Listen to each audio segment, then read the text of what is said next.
6 o'clock. We'll call the meeting to order. Will the recorder please call the roll? Councilor Colby? Here. Councilor Savage? Here. Student Representative? Councilor Fleck? Here. Councilor Stenen? Here. Councilor Irvin? Here. Councilor Roberts? Here. Mayor Gowing? Here. Please stand for the Pledge of Allegiance. To the flag of the United States of America and to the republic for which it stands, one nation, under God, indivisible, with liberty and justice for all. Okay, item 3, we have an item to add to the agenda for resolution authorizing support requirements for the 20% contribution. Mr. Mayor, move that the resolution authorizing support and required 20% contribution for an Economic Development Administration Economic Adjustment Assistance Program grant application be added to the agenda. Second. I have a motion with a second. Is there any discussion? All those Is there any update on our application? We'll talk about it if this gets added. Okay. Oh, this is the motion to add it. Sorry. Yeah. Forgot. Any other discussion? All those in favor signify by saying aye. Aye. Opposed? Item A is a resolution authorizing support of the required 20%. Mr. Myers. So Eric's here tonight to talk a little bit. We received this request from EDA for one last change to the grant application for the EDA grant. Pretty clear indication that they're finishing up all the little details to announce award. And Eric, do you want to? You kind of took all my thunder, but that's okay. Mayor, Council. At the January 10, 2022 Council meeting, Council adopted Resolution 2059, which is attached, pledging support for the city's application to the EDA for the EDA Competitive Economic Assistance Grant under FY 2021. The city's application was completed and submitted to the EDA on February 1st of 2022. And in the period since submitting our application, staff has been in regular contact with representatives from the EDA to make minor amendments to our application, including the ones shown in the attached correspondence dated February 14th, 2022. This increased the city's contribution to $1.25 million from the original $1 million. On August 11th of this year, staff received an email from the EDA asking the city to update or adopt a new resolution to include the increased 20% match, which was now $1.25 million. The EDA grant request will be for $5 million towards the total project cost of $6.25 million. The city's match of 20% will be in the form of in-kind and cash contributions totaling $1.25 million. The additional $250,000 will come out of the street fund and utility reserve funds from FY 22, 23, and 23, 24. It is necessary at this time that the council adopt a resolution to authorize support for the submittal to this EDA grant to meet our 20% match requirement. The draft resolution is attached. Do you have a resolution number? 079. Councilor Fleck. Mr. Mayor, I move that the council adopt resolution 2079. Second. I have a motion with a second. Is there any discussion? Seeing none, will the recorder please call the roll? Councilor Savage? Aye. Councilor Fleck? Aye. Councilor Stenen? Aye. Councilor Irvin? Aye. Councilor Roberts? Aye. Councilor Colby? Aye. Mayor Gowing? Aye. Resolution 2079 passes. Brings us to item 4, homelessness discussion and possible action.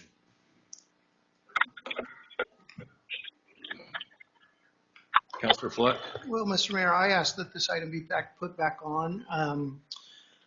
Just to do a brief recap, we originally had passed a motion to authorize the city to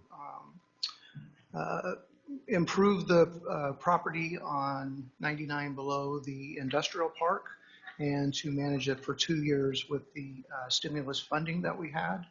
I am in support of that and will make a motion that the City Council authorize a temporary 2-year program to run a low barrier shelter at the 99 site. And I second that. I have a motion with a second. Do we have discussion? Councilor Solsby. First of all, I was out sick at the meeting that you guys talked about, that we didn't actually apply for the grant for the Nazarene Church. Is that correct? Mhm. I read all the minutes, and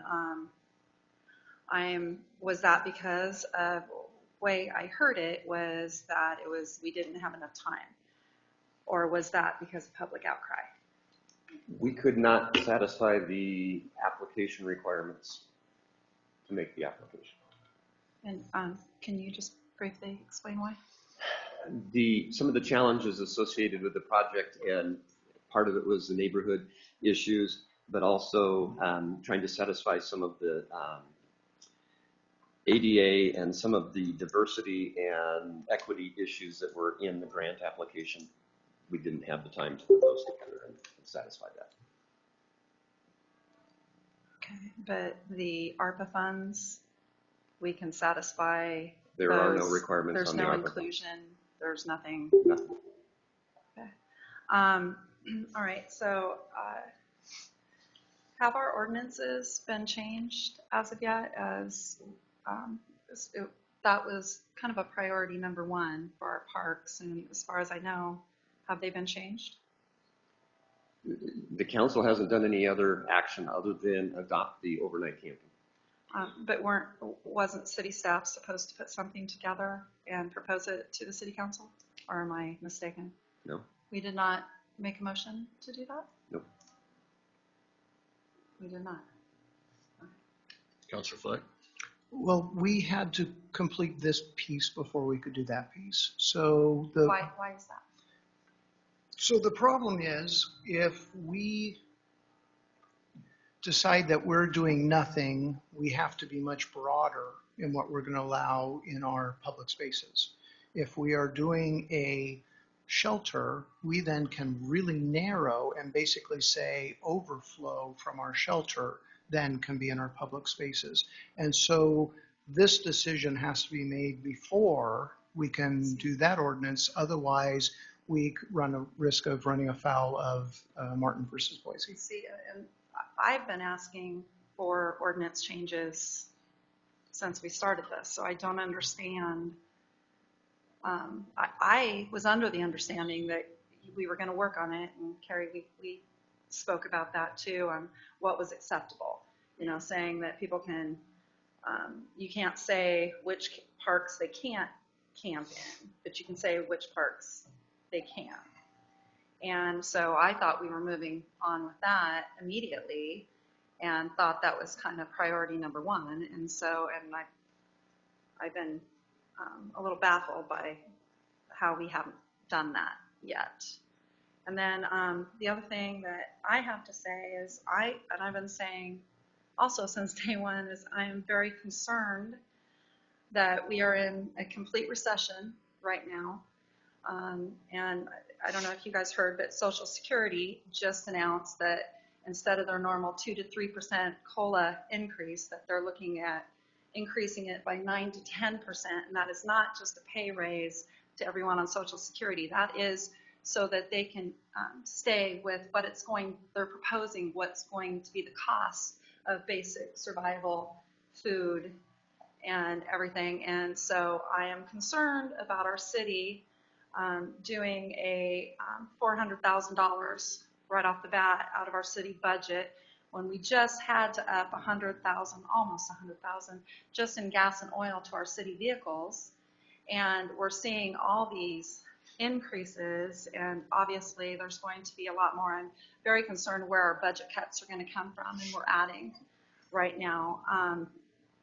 Also, we just gave $100,000 to the clinic. And now I'm hearing that there's no money for a warming shelter coming from the county. And Richard, Mr. Myers, didn't the county donate a good portion of our pallet shelters for a homeless camp? They donated all of them. All of them. And yet we don't have any money from the county available for a warming shelter. I find that kind of strange. You know, and yet we have ARPA money, which could be used for a warming shelter. Is that correct? Mm-hmm. Okay. So if that is the emergency here, that we have to vote on this right away, we do have ARPA money that can be used for that.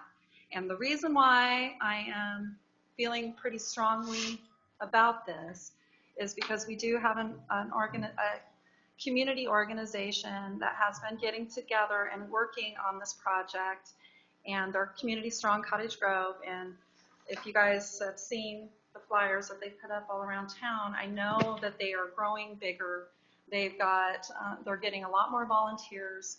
They're getting some solutions definitely together on this, and it will not cost the citizens or the city a cent to move forward with this. And so I just personally do not understand why we would commit to a 2 or 3 year contract that would be very expensive to the citizens of Cottage Grove when we could effectively try this first and see how it goes and work with this group of volunteers that are willing to put their time in, and they're wanting to bring counselors in, drug treatment. They have a lot of things that they're working on right now, and I just don't know why we wouldn't give this idea a chance before we committed to $400,000 right off the bat out of our city's budget when we have all these other expenses that we don't know. Where are these cuts going to come from? We don't know. And I think that realistically, we need to look at that. I know, Councilor Fleck, you've been very much budget oriented, and you see what's going on. And so I would hope that we would all really take a good, strong look at this before we say, let's just give this a chance, when it's not just, I've heard people say, oh, it's a temporary solution until we figure things out. It's a 2 to 3 year contract with a company out of Eugene instead of giving our own citizens a shot at it. Councilor Fleck. So did I not receive a letter here? I'm assuming we all did from, this group basically saying they don't have any plan at this point. And in previous comments, they said that we took 3 years coming up with a plan and that they, had only had a few months. Well, by giving this a 2-year proposal, we're giving them 2 more years to come up with a plan that I would certainly support. If it met all of the legal standards under, the legal cases and the state,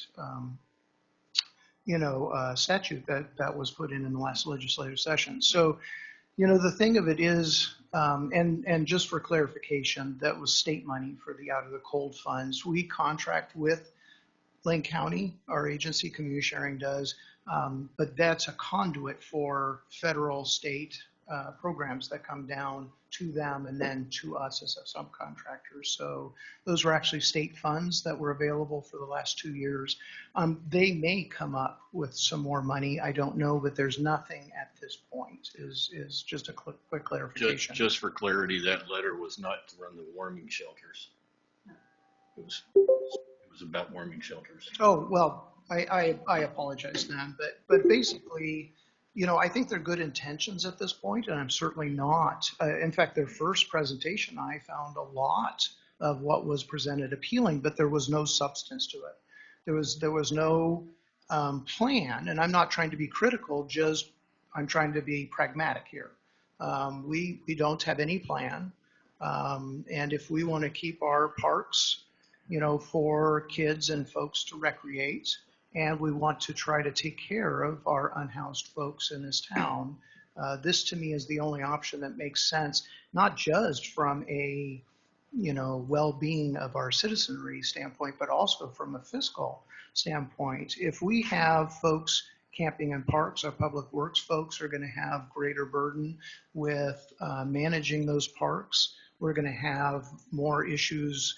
One of the suggestions I've heard through all of this was that we would have basically a overnight shelter in the parks. Now we have our police moving folks in and out of the parks day and night. I mean, think about the workload that we would be creating for our police. I mean, there's a lot of pragmatic, practical reasons that I support this motion, as well as just if we can help folks move out of homelessness into, being housed, we now have also increased the folks who are paying into our tax base, the folks who are productive in the community, and we've reduced the impact of folks that are out in our public spaces. But we do have a year under the law, as I recall, to make this happen, and we can change our ordinances until then. Not that I think it'll take a year, I don't think it will, especially if we work with this organization. I think it could happen pretty quick, and they actually do have plans. And so if you go and sit in on one of their meetings, then you'll see that they're making great progress. So they're not just meeting for the sake of talk. They are making plans, and they're real life plans. So I see kind of a rock and a hard place too so we're running out of construction time before we start hitting bad weather. But I was in a meeting with the mayor of Gresham on Friday, and he was talking, and I never got to hear his plan or how they did it, but Gresham went from 350 homeless to 35, and they sustained it for 3 years. And so if you can knock it down 90% and sustain it, you're doing something right, especially being that close to Portland. And so I asked him to get a hold of me, and I haven't heard back. I sent him an email today, but I would really like to see what they're doing. And I went on their webpage and looked, and at a league conference 2 years ago, they gave a presentation. They have a 5-member staff team, a city staff team that is their homeless response team that goes out and contacts homeless individuals. They have multiple shelters, some hotels and other shelters, and they have some private shelters as well, Oxford houses and my father's house and some other functions, but they operate some shelters themselves as contract for people to run shelters. So they have a number of those things that are going on in their community.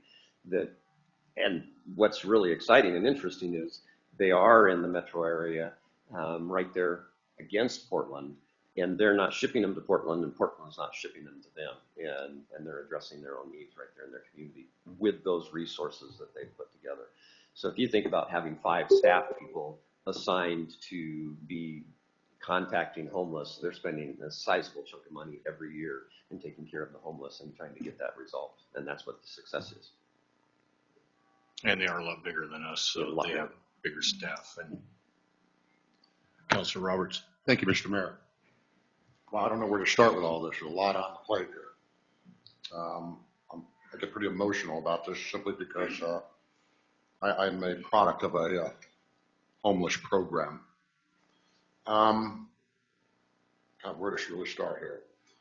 The money. We have the money. We have $611,000. That is American Rescue Plan money. That is earmarked for such programs. We are running out of time. A lot of the people that tell me they're scared of us turning into Eugene, I mean, we're almost that way now in a sense by leaving these people in our parks. I just really feel that leaving these people in our parks through the winter is a crime. So I'm really turned on this. I feel that we have enough money. I spent 6 hours on last Thursday. I spent time with Carry It Forward, St. Vincent de Paul. I toured many homeless programs in Eugene. I find one of them to be very, very, very well done.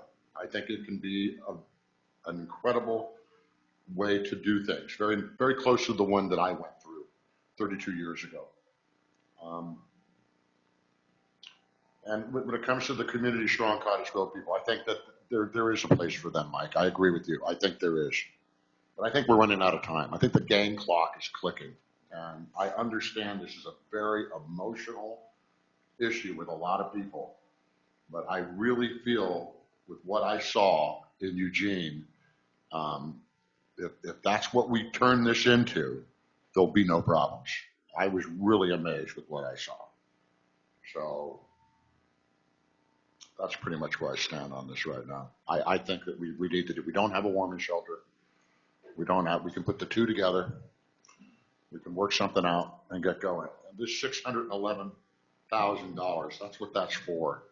And if it comes to the point we do a 2-year, if it does come to the point we do a 2-year contract and we have to reopen this up, we can look and see where the numbers are and how successful it was for these people, on whether or not that we look into our general fund to continue to sustain it. That's just the way I feel at this point. I think a lot of the scare tactics that are coming out from some people in this community after what I saw in Eugene is just not happening. So, I mean, I like the community kitchen they had up there. They make people get a food handler's card. And once some of the people in their program got the food handler's card, they actually went out and got a job. They're really working hard. Gabe from Square One Villages is working with them and teaching them building skills and how to use hammers and tools. I saw some amazing stuff at that program. And they weren't just opening a gate and letting these people come in there. And they have a community board that's in the counselor's office, and everybody is on that board and is watched daily. And they're counseled daily depending what reason they're in. It's like I said, the program I went through, the first 3 hours I was there, I sat with a counselor. Why am I homeless? What is my road to get out of this? And they're doing this. I saw it. So I've changed my tune on this. I'd like to see us take this American Rescue money and do something with it in our community and get these people out of our parks. But then on the other side of the coin, if we do this, I want to see the city and our police do what they need to do and keep our parks clear and do the things that need to be done. So we've all said it's a community problem, so it's going to take some work. So, and I want to thank Community Strong Cottage Grove for inviting me to your meeting. I do think there's, but like I said at your meeting, I'm a man of action. That's why I do some of the things I do. I really don't have much patience with things sometimes. It's a problem I have. I think there is a way for you to get involved in this, but I don't know if we could wait much longer. And that's just the way I feel about it. We've gone since the town longer was the town hall. We've been going through this for quite some time. I think it's time to help these people and give them the same opportunity that I had. Councilor Savage. Thank you so much, Mr. Mayor. It's interesting that we've been debating so long on how to help. It's kind of an interesting blessing we have here in this wonderful community because we're all just so interested in trying to help. From what my understanding is what is being proposed by the city is not a whole lot different than what is being proposed by Community Strong. It's fairly similar. I think we're going to end up paying for it either way, in one way or another. I don't know what to do. This is a really tough situation. I feel the sense of urgency for folks who are going to be cold right now, right in this next season when it starts to get chilly. What's going to happen? Is there a plan in place? Is there a way that we can work together and not say it's my way or that way? How can we come together? Because really it feels so similar. It's not a disagreement. It's just who's running it. What are we doing?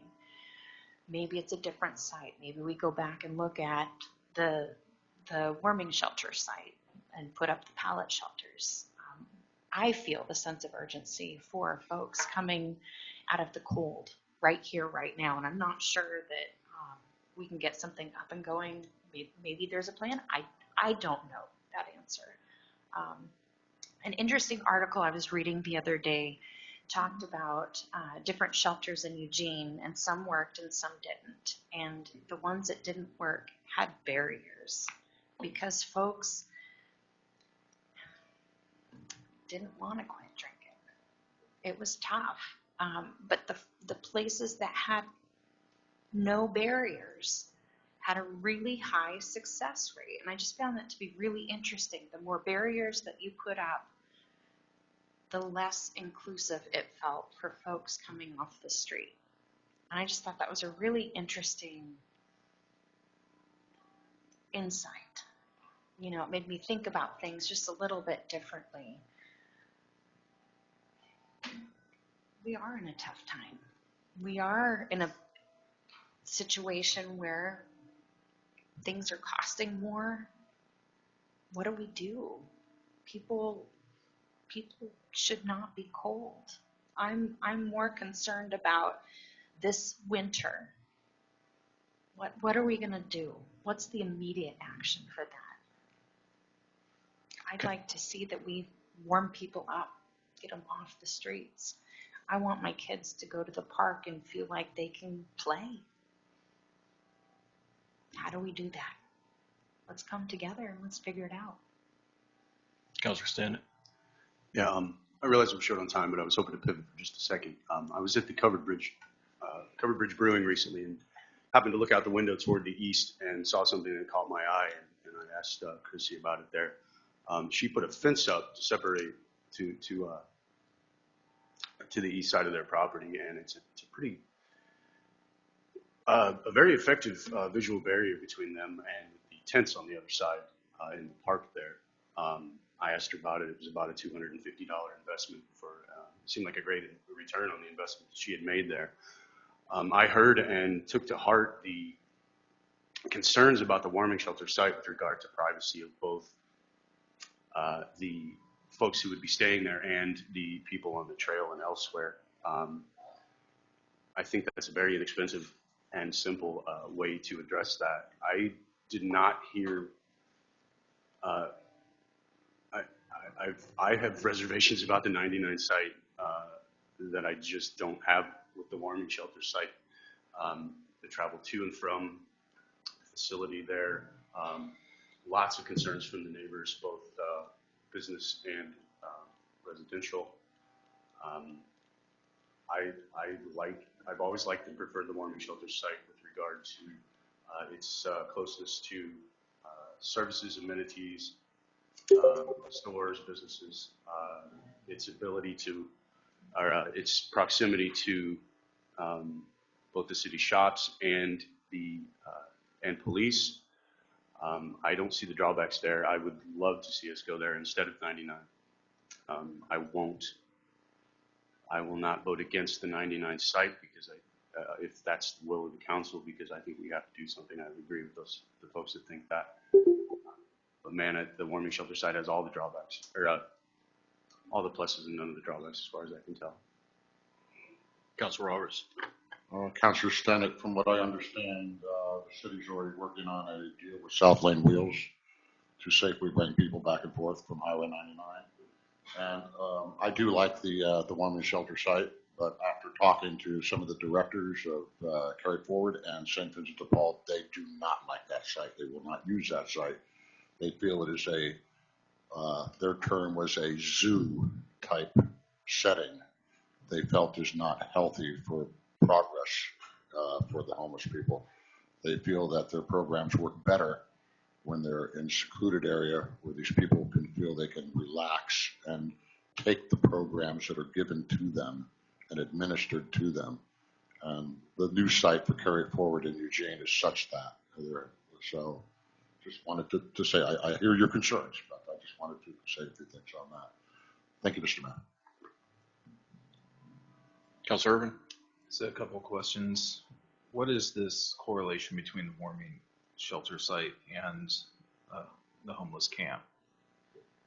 I don't see them being, you would have to shut down the warming center operation as you get into winter if there's going to be on the same location. Because in these other examples, these are the residents' homes. They're private. Other people can't go in and out. How do you, in this proposal, how do you see that function? Well, what I thought was if they're already in the shelter, then they wouldn't need the warming shelter. So not considering people that are living out in the woods that come into the warming shelters when it becomes unbearable? Councilor Fleck? I think that's, one of the other advantages of the 99 site is it has the house, and it's, possible that there could be a congregate setting, I don't know the answers. I mean, we'd have to talk with whoever the successful applicant to the RFP was, but I think that would be the avenue to go, is to talk with them about what are those options. I agree with Councilor Stinnett. The 99 site was not my preference because of the traffic concerns, but I also spoke with, one of the folks from Carry It Forward who expressed, a lot of the advantages of having the house there for multiple options, for counseling, for cooking, for showers, for, other alternatives. I mean, that was the huge advantage of the old Nazarene church site is, gosh, they have huge area for, congregate settings, and that would have been ideal for doing warming and, different levels of transitional housing. But unfortunately, the funding, is elusive at this point. But one other point I would say in its advantage is we've already put the power in down there, so we've actually already spent quite a bit of money. The current pallet shelter site is not wired for the additional units, so it would take more infrastructure. And so I wanted to address the concept that we have the money. The money, the way we received it, can be used for a number of things. There's only a limited number of things that you can't use it for. You can't pay off debt and maybe one or two other things. So I don't know that that's a relevant point to whether we have the money or not, because we could say we have the money to do other projects that we're foregoing to do something else. Then there's the idea that this is a social service, which is not one of the, at least traditional things in this community that the community has agreed to fund, and that is a big concern for me, and that I think there are better funding sources, whether it be private donations through philanthropists or elsewhere. I'll just reiterate, I think you run a big risk when you force the taxpayer's hand to be generous in ways that they do not agree with, and that feels like being robbed in that way when you don't get the choice to turn that on or off, that generosity. And to that point, I would like to understand more about these Measure 110 dollars that Carry It Forward mentioned as being a revenue stream possibility. That seems really appealing because it satisfies if you want to buy marijuana, you're funding that. If you need to strap back on your budget so that you don't become homeless and cut off things that aren't necessities, then you can choose to do that. And those dollars, I don't know how many there are. I don't know when they come in or anything like that. But at least thinking along those lines seems more responsible from the city perspective financially, especially since this is a large pot of money that we're talking about. When it's gone, it's gone. And at least for me, I would like to see it leveraged to increase. And I understand that I'm listening to the argument that there's going to be an ROI on this in terms of getting more people into the tax base. I think that will happen. But if you're looking at a graph on the investment versus that, I don't see that actually making a return, just from a financial standpoint. The other thing is this, I sense, I don't know for sure, but just the writing on the wall seems to be this is step one. Then there's medium housing. Then there's low income housing. And all of these things are taxpayer leveraged and funded. So this is the beginning. And just like we are making the argument, well, we already made this investment on the electrical. Each one of these things that pass will be leveraged once again to justify the next thing. And the question is this what we ought to be doing as the city with taxpayer money? And it's from that vantage point that I've been consistently, I don't think it is. I think we can come up with different ways. This is the expedient way. This is probably the way that everyone can have probably the most confidence. I would agree that, okay, that things are going to happen the way we expect them to. And I understand that there's a lot of benefit for when you're setting policy to have that not in the back of your mind that, oh, I don't know if that group's ready or whatnot. So I understand it's a riskier position just in terms of orderly operations, especially from the outset when things aren't, you can't sign a contract right now. My preference right now would be let's address the warming site. Let's do something about that. We have the infrastructure there for that, the pallet shelters. What we seem to be lacking is a volunteer base. You understand more about maybe the operation, the administrative, and the reporting side of things, but maybe that only comes with the money from the state. And because churches have done this in the past. Once again, my preference would be, okay, do we have people in the community to run the warming site, and let's say at the old location? I believe you said, well, there's not money right now, or it doesn't look like it. That doesn't mean there won't be when the time comes. And so I guess I'm curious, how many years has a funding source? So there's 2 years in existence. It was a 2-year program. It was funded through the biennium. So, the legislature is on a biennium. And so those funds were allocated through the legislative process. So those funds don't exist, but I didn't know about them until they were presented. And I will say that was the reason our agency stood up and did the warming shelters, is because the Beds for Freezing Nights folks could not leverage the volunteers to make it happen. During the pandemic, admittedly.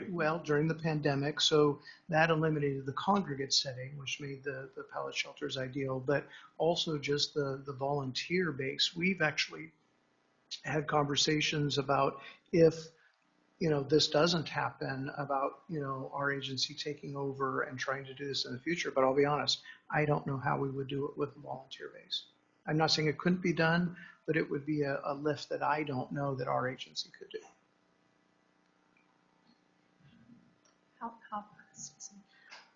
Mike, can you give us an approximate how much money it costs to run the warming shelter for a season? If I remember last year, it was $41,000 or $42,000 we spent.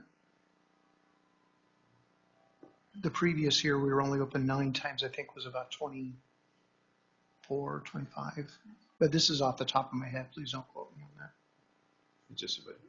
I guess is there I did. A breakdown of paid staff versus materials? So yes, and in fact, we initially, when we were looking for employees, offered $15 an hour to operate and had very little applicants. We raised it to 20 to actually get people willing to stay overnight in the cold, to help folks who are unhoused. And that takes a unique personality to work with folks who have challenges. And that's where I'm so impressed with the Carry It Forward folks and the St. Vincent de Paul folks and others, because that's a real skill set that takes time to learn. I mean, the trauma-informed trainings, the conflict resolution, there's just so much that goes into working with folks with these sorts of issues. Like I said, I've just been so impressed. When I've stumbled, I've reached out to them and had great advice of better ways of doing things. And I have to say that I agree with you fully that we should be looking for other funding solutions in the future. I would love for the county to take this over. They're our community action agency. Absolutely, I will keep pressing to have them ultimately take over the funding for this program. But I do think we need to do something while we're continuing to looking for those other revenue streams. I'll just quickly respond to that. I think I think the most urgent thing is that winter is coming. And so some provisions need to be and plans need to be put in place to address the warming shelter. I'm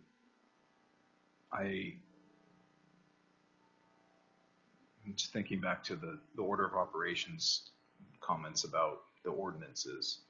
I certainly was not under that impression. I thought we had unanimous direction that what we agreed on up to this point of the changes, and that we had given direction to have those brought back to be voted on. To my knowledge, was open to new information, but was that we weren't going to be crafting language. We certainly together hadn't talked about crafting language specific to a shelter in our conversations about those ordinances. We had said we need to remove the language that puts us open to lawsuit, and that's the bare minimum from a legal standpoint. And then what we do in addition to that, what we decide on, that's a separate thing. So I didn't know that there was plans to craft the ordinance specific to this proposal. So that's a little new to me. And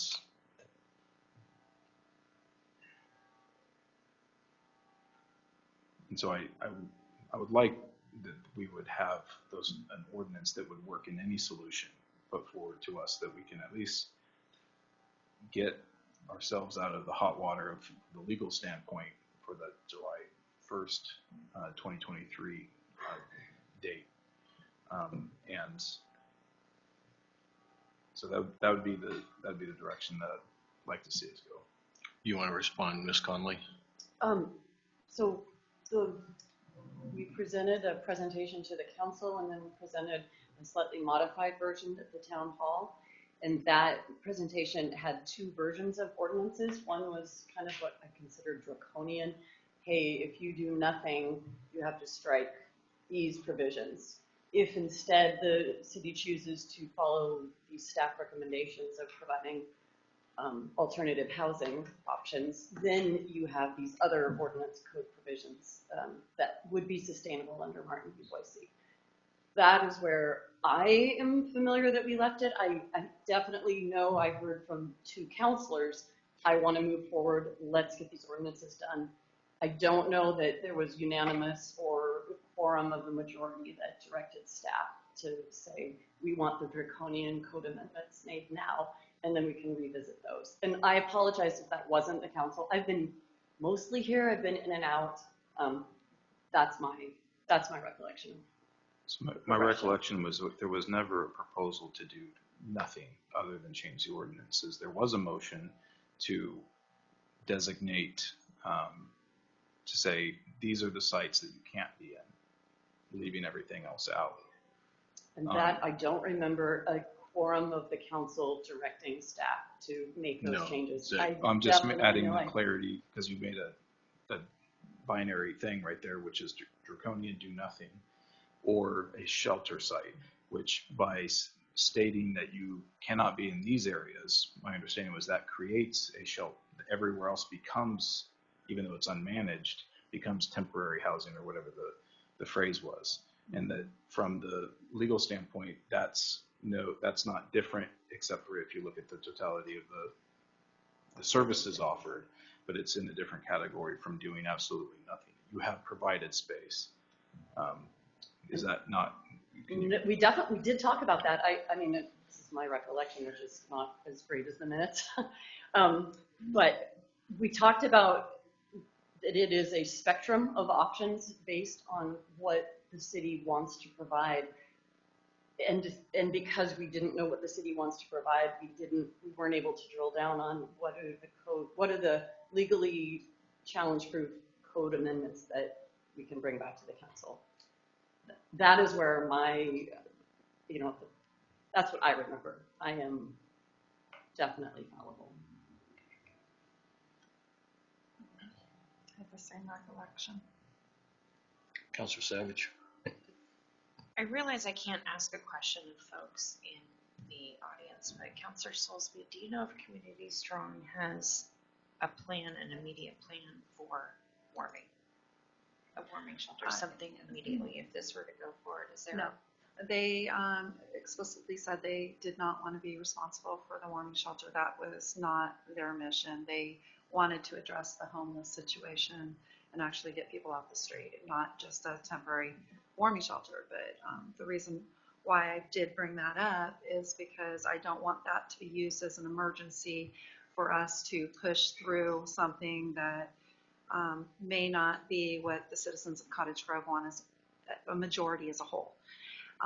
Because we do have ARPA funds, we can set up a warming shelter, and you know, and what we've heard is $40,000 or $24,000 was what proximity of cost was. So and that's how I feel. What has happened to us in the past is everything is an emergency. We have to push through with this, and that's the other thing that I've really had a strong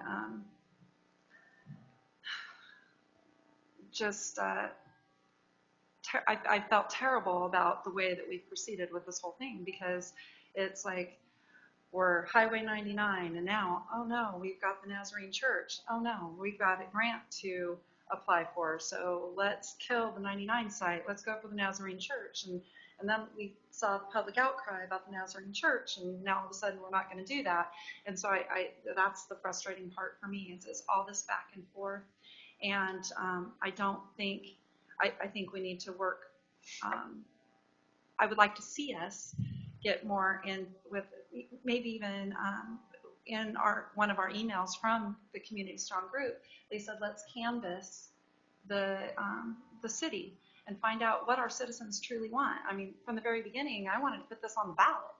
I wanted to get a vote from the citizens to see, you know, do we do the minimum? Do we, you know, have maybe a few options, explain it out there to them so that we get more community input, not just the 200 that happen to be able to make it to our city hall, our, I'm losing my word. Town hall, thank you. And speak on this, and I didn't truly believe that they got their voices out even at the town hall. So I just, you know, I would love to see us, I mean, I've said this before, is, you know, really kind of not create this as an emergency situation. You know, definitely the warming shelter is an emergency situation. And, but, you know, when you, and I see where you're coming from on this, Councilor Irvin, too, as far as what are we going to do when we've got all these people housed, and then the people that are down by the river, which we've spoken with, that say they're not going to a shelter. They will not go. But they do use the warming shelters because it's unbearable, the cold. And so is there going to be a place for those people, you know? And so it's just, you know, we're a community group, you know, they're looking at it through different eyes, as far as it's not all one site, you know, it's multiple areas, and it's a community gathering around. So it's not congregating all the unhoused in one area, to where I can see some potential good things coming out of that too, because now they have different peers, and they become part of our community, as opposed to making community all their own, you know, with it's got pros and cons, but I think that if we can rally around this, and the Community Strong Cottage Grove, give them a shot before we, you know, $611 or $611,000. Yeah, sure, it's in that budget, but as we've heard from our city manager, it is not completely earmarked for a homeless site. And there's a lot of citizens in our community that are going to be suffering, going with this inflation and what we're going to see happen more than likely in our city. And there's a lot of uses for this money. And we still can help the homeless situation with just trying this out, you know, instead of making it an emergency, that warming shelter. You know, we can fix the warming shelter and give this an opportunity. So we are over time, so I'm going to ask them if they want to suspend their motion and carry it over, or I'm going to call the question. Can I have a clarifying question real quick? Yeah. Do I need to move the funds out of contingency with my motion as well? It just dawned on me that the budget committee moved those to contingency. Yes.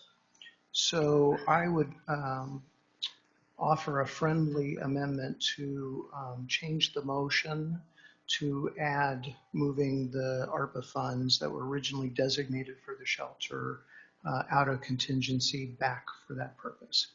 Does the second agree? Second. Okay. So we'll prepare a resolution to actually do it officially because we'll have to do that by resolution, but that gives us the direction to do that. Okay. Okay. All those in favor signify by saying aye. Aye. Opposed? Nay. Nay. Okay. Motion passes. We're adjourned.